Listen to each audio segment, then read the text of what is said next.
I'm going to make a profound statement. I believe that in the next 2 decades, traditional management thinking will be overthrown. Why do I say that?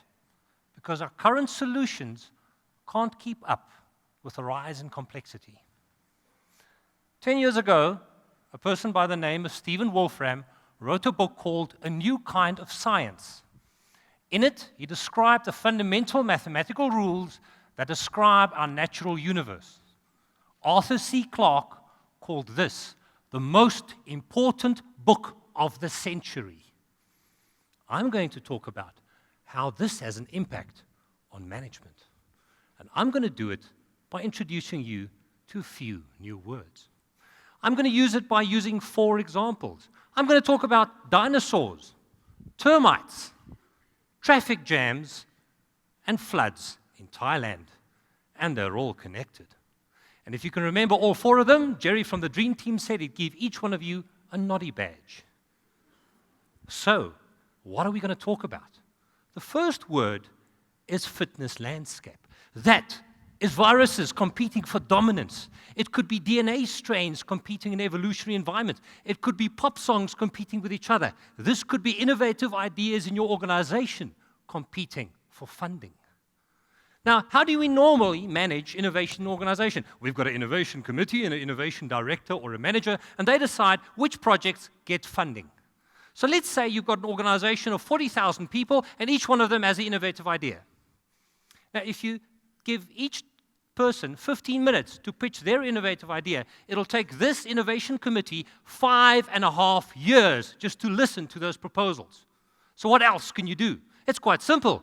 You allow people to come up with their own ideas, and you get other people to vote for them in the organization. And I'm going to say to a person, sorry, I'm not going to vote for your idea. I think the marketing plan sucks, so change it and I'll vote for you. Another person will say, hey, hold on.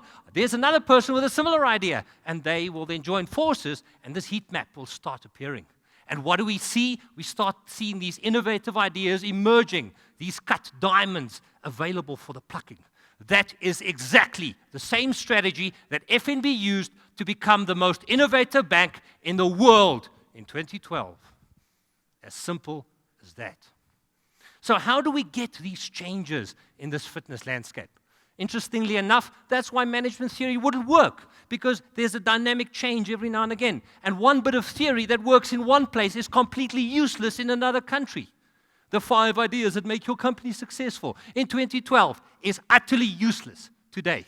That's why innovation management theory will die in the next 2 decades. The next term is acceptation.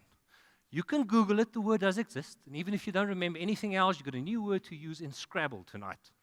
But acceptation is about something that is developed for one purpose and then magically used for something else, which changes the landscape. Dinosaurs started using it. Yeah, they had feathers for warmth and for sexual display. And one day, the one dinosaur glided from the one branch to the other branch, flight emerged, and birds evolved. How do we use this? Well, quite interestingly enough, that is in Thailand. Every now and again, there's a huge flood. And this flood means that your car's underwater. Now, there's no parking left. So what did this one guy do? He pulled his car into a bag of a couch that was delivered the previous week. And the floods came and went, and his car was fine. And overnight, every single Thai individual that had a garage had one of those bags to protect their cars. Acceptation. The last word is emergence. Now, that's an anthill. If an ant was the size of the human, that anthill would be the size of New York. It has a fantastic food distribution system, traffic management system, emergency response system. It is fantastic. There's no centralized intelligence. All of that intelligence is the emergence of the simple interaction of the ants with each other. That new kind of management science, that's what it's all about. What can we learn from them? Quite a lot. Here's one example. This is the magic roundabout in Swindon.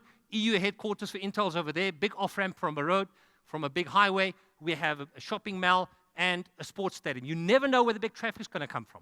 So what do people do? You can either go around all of these small circles and then out that way, or you can come in here and then pop out that way. And if you're a tourist, you go around the bend. You will take some extra time.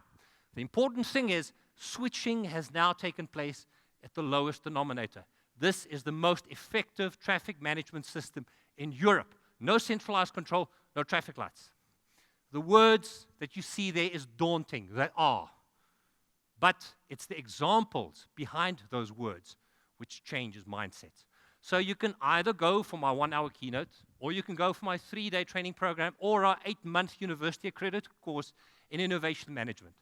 You only have one question. How important is innovation for your company? Or, in other words, how far down the rabbit hole are you prepared to go? My name is Pieter Geldenhuys. Others call me the Innovation Guru. Thank you so much.